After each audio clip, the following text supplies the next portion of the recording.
In the beginning, there was a bag.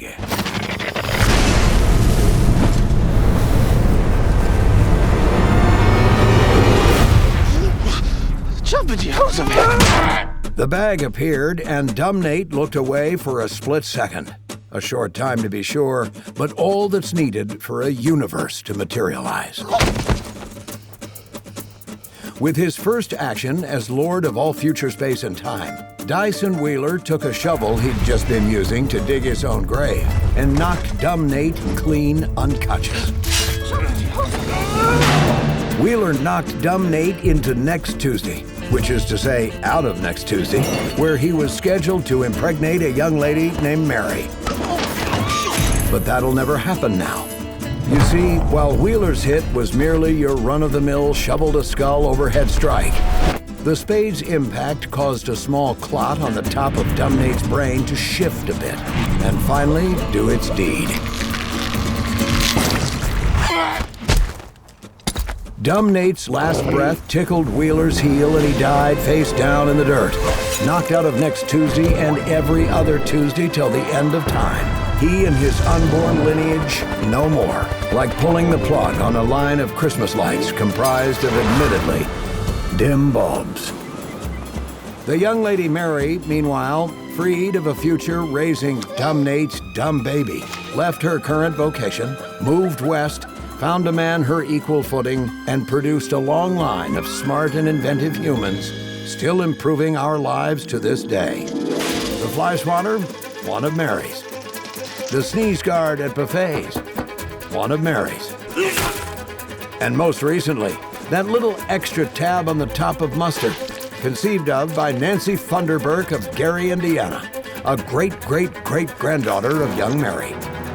These three and many more, Mary's brilliant family line, flourishing in a future brought to you by a bag, a brain clot, and the man who swung a shovel and created our universe, Dyson Wheeler, the Lord of all future space and time.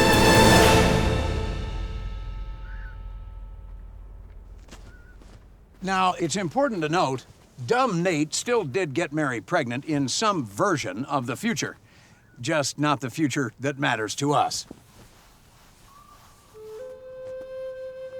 The future that matters to us was just getting started. Some would later argue exactly when this new future, this new time stream, began. Did it begin with the bag? Or the shovel to Dumb Nate's skull? Or maybe it was Wheeler's decision to ignore the dying man to his right in order to further examine the mysterious delivery. Many'd argue the universe was still in a Schrodinger's cat-type scenario through all this, still hanging in the balance. I'd proffer that the moments preceding the bag's arrival were truly what primed Wheeler for everything to follow, what so efficiently and brutally shattered his universe and allowed him to be the progenitor of a new one.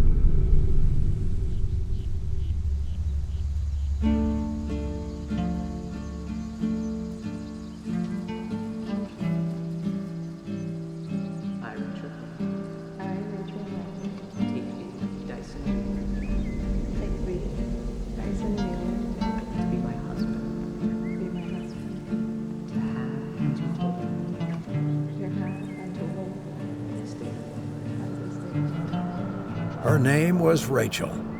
It was a ceremony in secret, then off to make a new life together. Find a piece of land they could call their own. To be my wife. And leave behind a town held firmly under thumb by the evil Frank Betty and his gang of petty villains. I thought I told you, Wheeler! A more wretched man never walked the earth, before or since. The hitch of it was, that evil SOB regarded Rachel with envious eyes. This town is mine. And that means everything in this town is mine.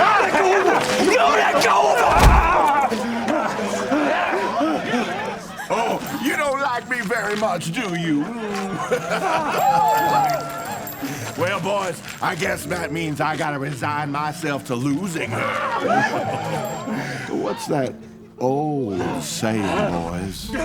If I can't have her...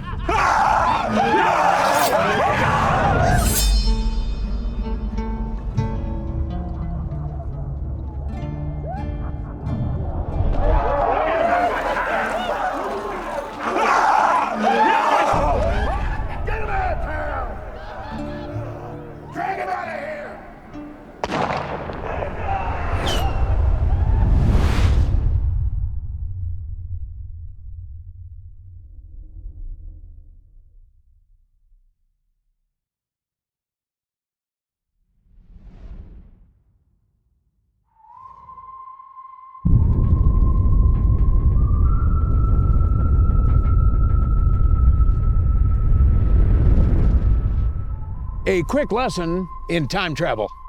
You are currently time traveling. We all are, at a rate of 1 second per second. Ahead of you, the future, wriggling and dancing for position like the arms of an over-caffeinated squid. Behind you, the past, solid and unchangeable, like a slipstream made of stone. And this is where we spend our whole darn lives, moving ever forward, stuck between the squid and the stone. And this is where we now find Wheeler, moving toward a million wriggling futures, carrying a past he can never change.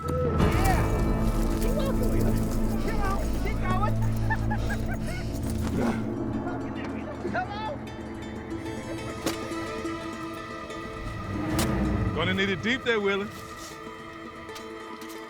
A honeymoon suite for the lovebirds. Gonna talk preacher there with you too, so you can be blessed for all times. The preacher Lightfoot was a man of high esteem to those who knew him. Please, sir, I beg you. I am a man of God. He'll be pleased to see you too, I'm sure. A man of character who did right for those he cared for. This made him a pain-in-the-neck problem for one Frank Betty. Lightfoot was the town's preacher and its last living voice of moral objection. 2 titles he feared he'd soon lose. All right, step up. Come on, man, the guy, step up. Or should I just put a bullet in your belly right now?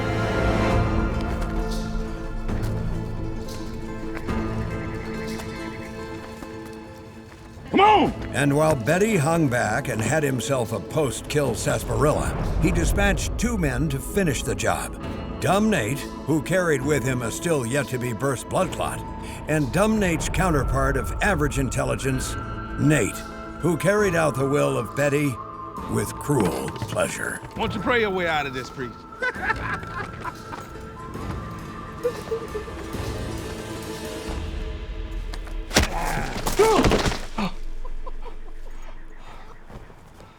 She really was beautiful. Damn shame. I'm gonna take a shit. Watch him, dummy.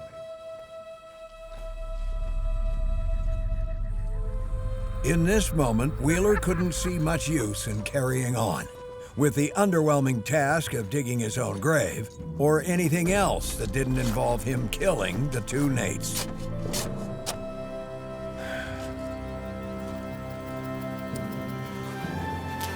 What? He figured better to go down swinging than to go down swinging.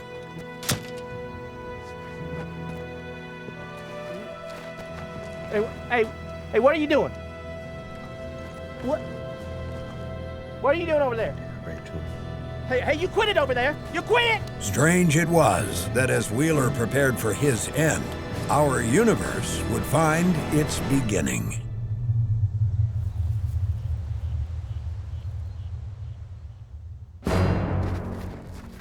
My wife needs a proper burial from the man over yonder.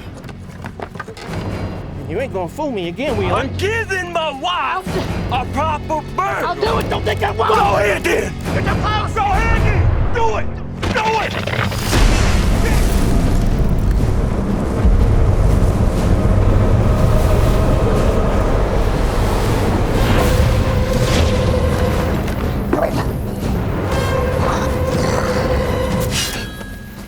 Jumping Jehoshaphat.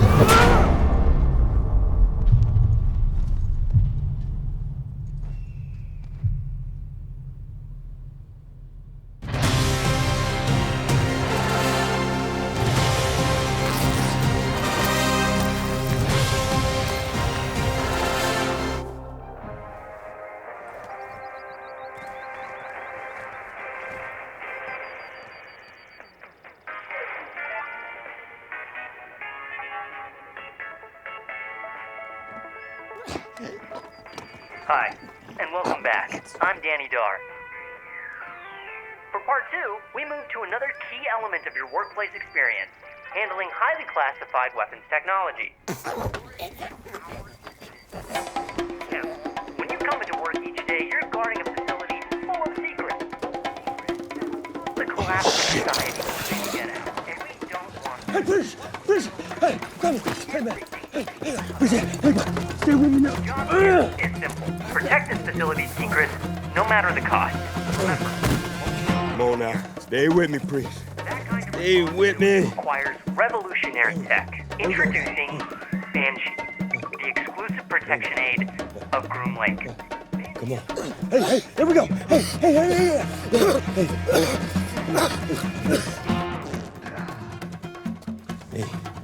Hey now. The magic of Banshee is proprietary wave ammunition system. When activated, Banshee weaponizes the surrounding atmosphere, converting natural elements into bolts of pure, lethal energy in an instant, harnessing the very essence of our universe to not only defend against threats, but actively remove them from existence.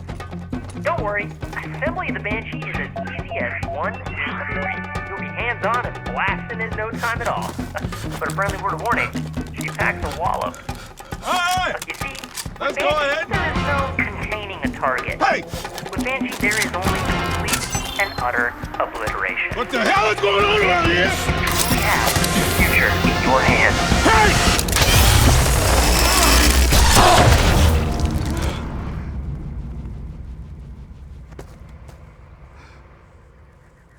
Good luck with weapons training today. I'll see you for part 3. Dear Lord. Until then, take care of yourself. Danny out.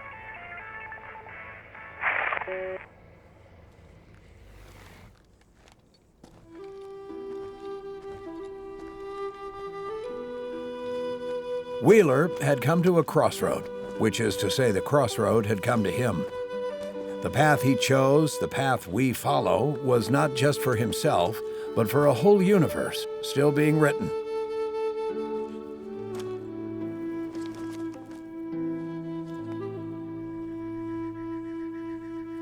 Mr. Lightfoot, can you help?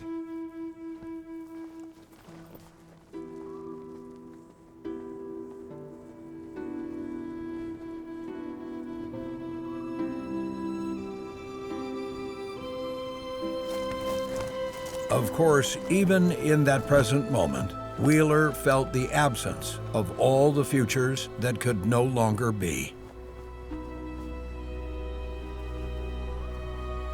And indeed, as he looked upon his Rachel, his heart swelling with love and rage and grief, Wheeler saw but one path before him.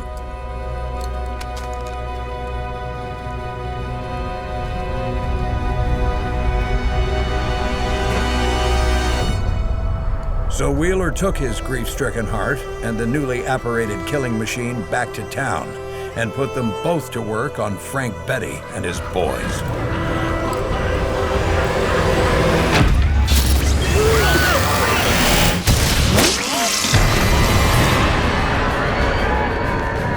Wheeler snuffed out a dozen lineages.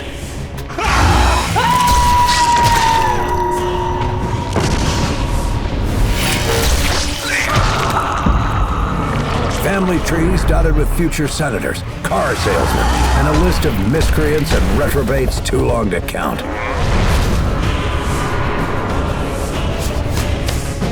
Generations lost in a shockwave storm, chosen for extinction from the future that matters to us by its creator, Lord Wheeler himself.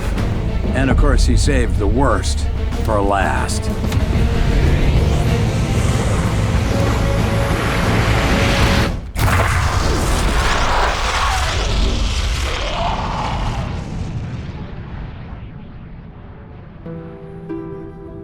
Now, it should be admitted that Frank Beddie was not without his better qualities. A certain charm, a confident approach to leadership, and a wonderful taste in art that was rarely utilized. The only issue being that Frank Beddie was also an evil, murderous scumbag. There are in fact millions of futures brimming with his progeny, making great use of their inherited talents without also being evil, murderous scumbags. Unfortunately for the whole Beddie line, in the future that matters to us, old Frank gets his keister vaporized by a sonic gun from the future. Oh well.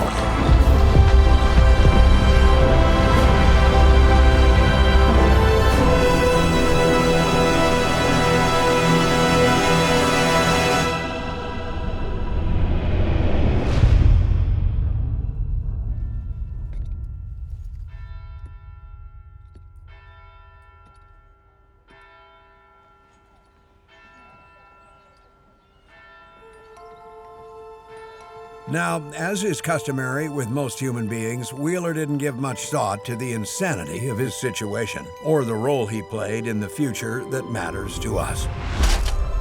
In that future, Wheeler would take up his shovel and bury his beloved Rachel, not in the hole he'd been forced to dig, but a place of his own choosing. In that future, Wheeler would live the rest of his life with Rachel's name printed upon his heart. Eventually, Wheeler would go the way of all things.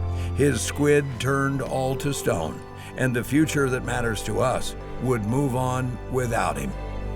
And long after he was gone, more bags would continue to appear, piling up with no one there to find them.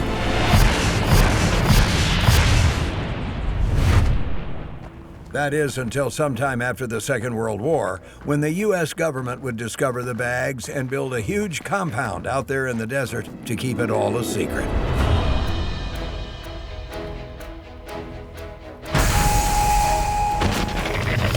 And there they would study and catalog those bags, finding inside trinkets and gizmos never before seen by the eyes of man. Evidence of great mysteries that by our current understanding of the universe shouldn't exist. Questions for which we had no answers. And somewhere in there, a junior scientist by the name of Barbara Darr, known to her friends as Babs, would find a couple pieces of wood with a name etched upon them. Rachel. And Babs would be so inspired by her discovery, the relic of a woman so clearly loved in life and missed in death, that something in Babs's brain would shift a bit and spark the beginnings of an idea, a wild notion about the bags and our very existence. Holy Toledo. But it wasn't just inspiration that would lead Babs to conjure such an epiphany. For Babs carried within her a genetic predisposition for inventiveness, one shared by so many in her family, one bestowed upon them all by their foremother, young Mary. And using her Mary-given talents, Babs would redefine reality as we know it. Babs would send the duffel bags back, allowing Wheeler to escape his fate and knock dumb Nate out of next Tuesday, freeing Mary to create a long line of smart and inventive people, of which Babs was a member. The whole dang story, a time loop with no beginning or end, a paradox of our own creation, built upon a foundation of duffel bags.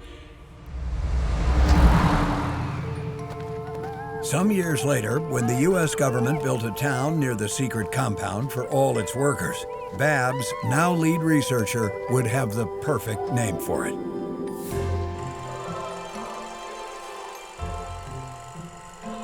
And the people of that town were just like any others, living happy lives and sad lives in even statistical distribution, stuck between their own respective squids and stones, passing through history, making history, becoming history. And at the end of every day, they were greeted by a sign that stood just a few feet and a century's worth of time from where its namesake was buried and laid to rest.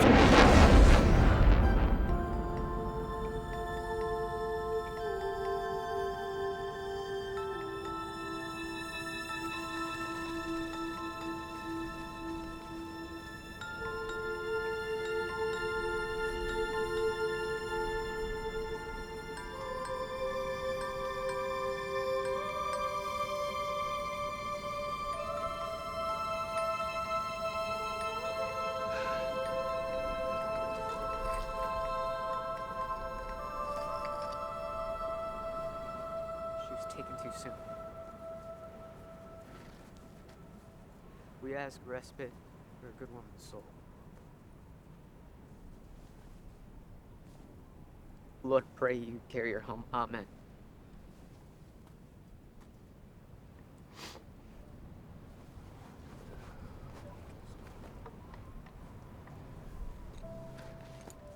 Of course, none of it mattered to Wheeler at that precise moment. Bags from the future, splitting time streams, high-tech gizmos and weaponry, he had no time for any of it. Truth be told, the rest of the universe could burn up in flames of hellfire for all he cared. The whole darn past and every possible future, because the only bit of it he cared for was gone.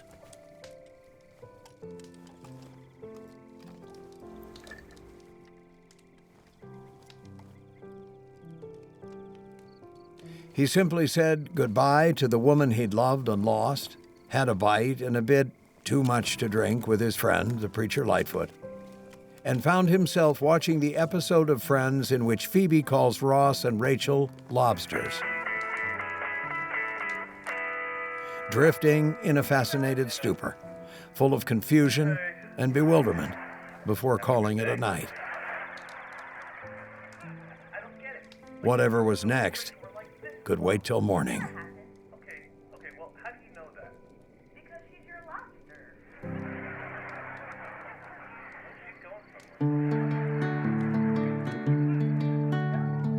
Down in a hole in the old Wild West, an apparating bags and a man on a quest. Swing of the shovel, then he was free to make the world for you